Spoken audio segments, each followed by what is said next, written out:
Hello, welcome to Maltbox. I'm Andy and I'm back here now with Whisky review number 5. Nearly said 4 for a minute. Now in the last review I looked at the Laphroaig 18-year-old from the island of Islay, and today we've got a review sticking with that kind of theme. We're still on Islay, and what we have is this, the Octomore 6.3 Islay Barley from Bruichladdich. Now, very excited to review this one because it's a very good whisky. Octomore, you may have heard of, is touted as being the world's peatiest Scotch whisky, which is true to some degree. We'll get to that in a bit. What's particularly interesting and quite special about this particular bottling is the name itself, Islay Barley. Now, it might not sort of stick out in your mind as something that's particularly unique or relevant, but in summary, the barley that went into the production of this whisky came from a farm, Octomore farm, on the island of Islay. It was then shipped off to a maltings in Inverness, who then peated the malt, and then it was distilled again at Bruichladdich. So it was Islay, and basically grown on Islay, harvested on Islay, malted on the mainland, but then it was shipped back to Bruichladdich, and then they distilled it. What's really interesting, again, you might not be able to see this on the video, so I'm sorry if you can't. It actually gives you not only the farm, so this is one farm, but it gives you the field in which the barley was actually grown, and that is Field on Octomore Farm, Isle of Islay. 2009, so distilled in 2009 and bottled in 2014. So with all the other Octomores, and in line with that, it's a 5-year-old whisky, so it's quite a bit of a younger, sprightly young chap. Now, just one other little fact about Octomore Farm: the farmer that planted it was none other than James Brown. Not the singer. He's kind of got other things to do, but, you know, James Brown. Now, bottled at 64%, so it packs a punch. Matured for the duration in ex-bourbon casks. I've not got much left of this, actually. What are the odds? Just enough for a dram, eh? Quite a healthy one. Well, you know, dram nonetheless. Excuse me. There we go, thank you. Oh, it's a shame to empty it, but that's one of the good things about drinking and enjoying different types of single malt and blends and whatnot. When you come to the end of a bottle, it's like coming to the end of a journey of discovery. It's always exciting. Now, this particular bottling was peated to a level of 258 ppm, which sounds per parts per million, and basically what we're talking about there is the kind of phenol level.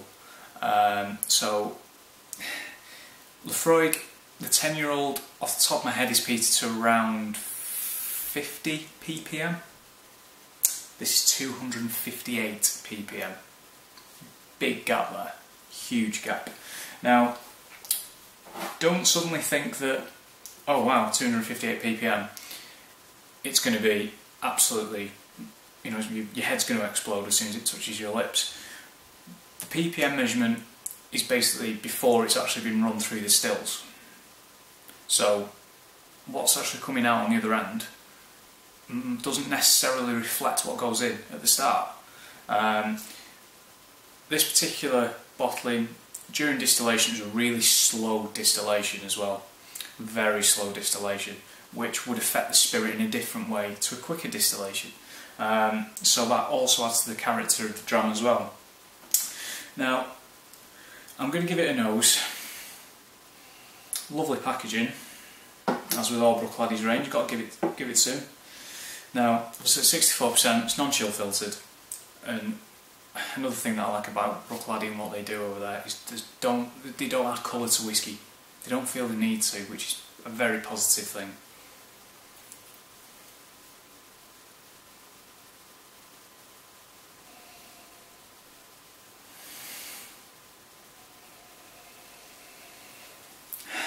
It's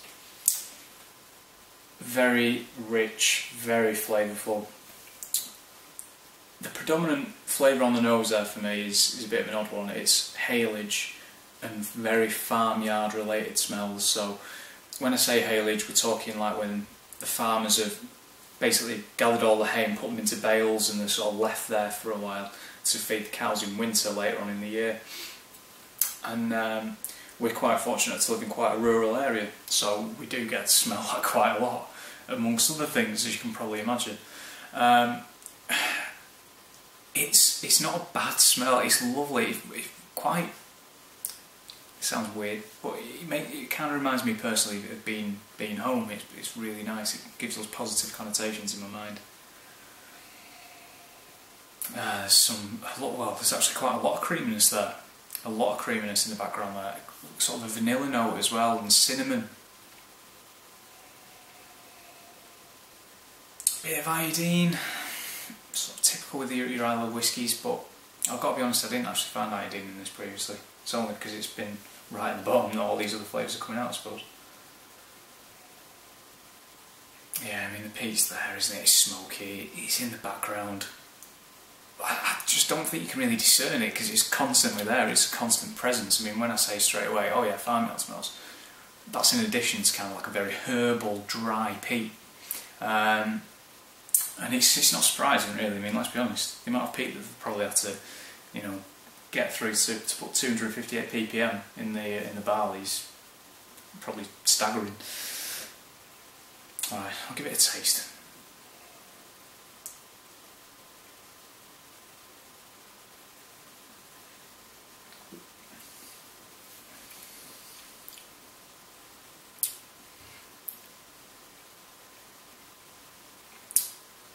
Well guys, I'm not going to lie, it's big, it's bold, but it's still very much in tune with itself.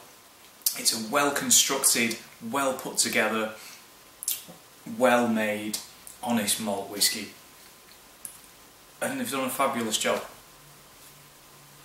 Yeah, there's no denying it, they've done a fabulous job. On the palate, kind of a return to the herbal peat, particularly towards the finish now. It does get quite herbal. Prior to that, there's kind of like a, what's the word? I can't think of it off the top of my head now. I had something, guys, I did have something. But prior to that, barley, very sweet barley. Sort of like cereal note as well. The creaminess is still there. There is still the sort of like spices, so cinnamon's still there for me. It is kind of ever present. You do have again sort of an ozone-y kind of flavour in there. And what was quite interesting when two of the lasses from Bruichladdich, Jo and Anna, I believe it was. I'm so sorry guys, I can't. Oh, my memory's like a sieve. They actually said that something that was quite prevalent on Islay whiskies. Sorry, that's just the cat. Hi mate. That it's you know very windy on Islay, very windy indeed, and obviously it's surrounded by the sea, being an island, and it's quite a rural farming community. So there's fields everywhere.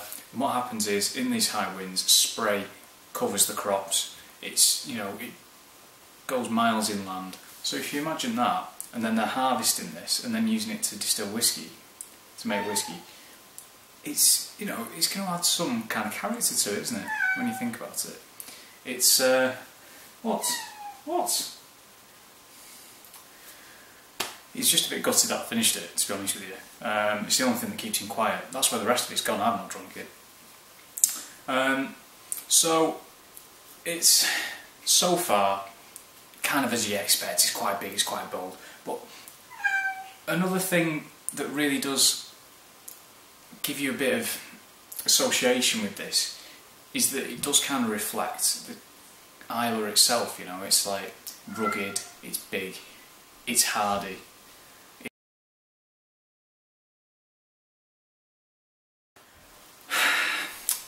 Sorry, I had to move the cat because he was, well, what you didn't see, what I actually edited out, is that he knocked the camera over.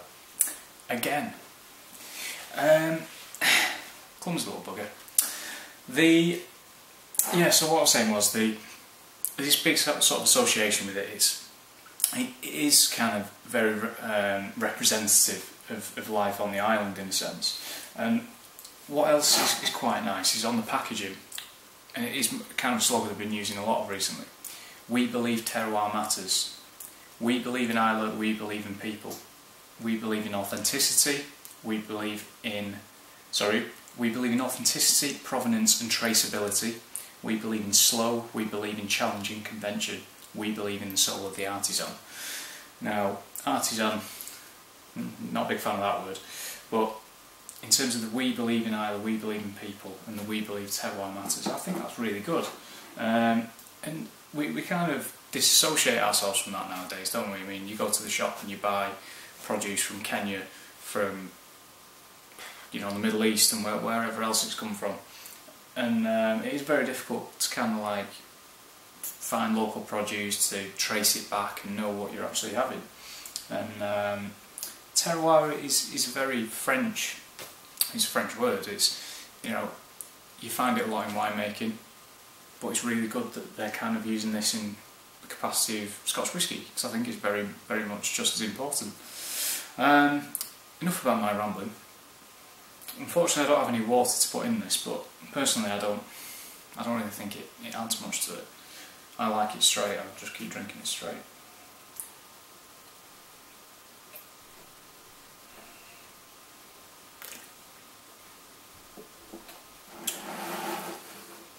It is a lovely whiskey.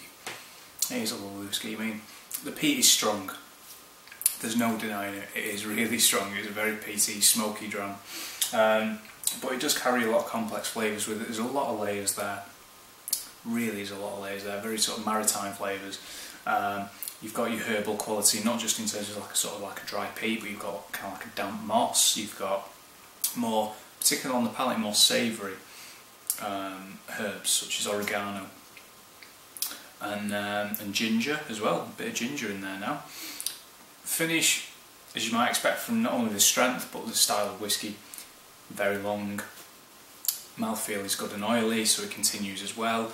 Got the creaminess in the background continuing, and it's a very well made whiskey, as I kind of touched on before, and for a 5-year-old it belies its age. It really does. I mean, if you didn't know it was 5 years old, particularly on the nose at least, you would have thought it was at least double that. Now, cost. Everything comes today with a price and a price tag. The standard Octomore releases that you'll have probably seen, sort of like the 6.1, the 7.1 more recently, black tube, black bottle, retail for about 100 quid. Maybe just shy of 100 quid if you're lucky. This particular release was about 130, 140 quid, so it's steep. But I think I can forgive him for that, because at the end of the day, this is barley from one field, you know? It's been grown in one field, on one farm, on one island. They've had to ship it away to be malted, admittedly, but then they've come back, they've distilled it well, they've distilled it slowly, and they've made a really good whiskey. There's no denying it, they've made a fantastic whiskey. And on that note, the score, for me, I'm going to give this whiskey 90 out of 100, because it is that damn good. Thank you for watching. I suppose I should probably wrap this up now. The next review, I'm not too sure of what I'm going to do yet, but rest assured, if you look out on the Twitter, if you've not already followed me and followed the blog, have a look on Twitter with the tag @maltbox. Drop me an email if you like on maltbox@gmail.com with any feedback that you might have, positive or negative, welcome it all. The blog as well, the actual physical blog, is out there, I can assure you, and that is maltbox.blogspot.co.uk. And not only do I embed the reviews in there, sort of the videos, but also I have a little segment underneath for malt music with a link to a song that I feel accompanies the dram, and you can sit down, crack it open and just listen to a bit of tunage in the background. So once again, thank you very much for tuning in. I'm Andy, this was Maltbox, see you soon.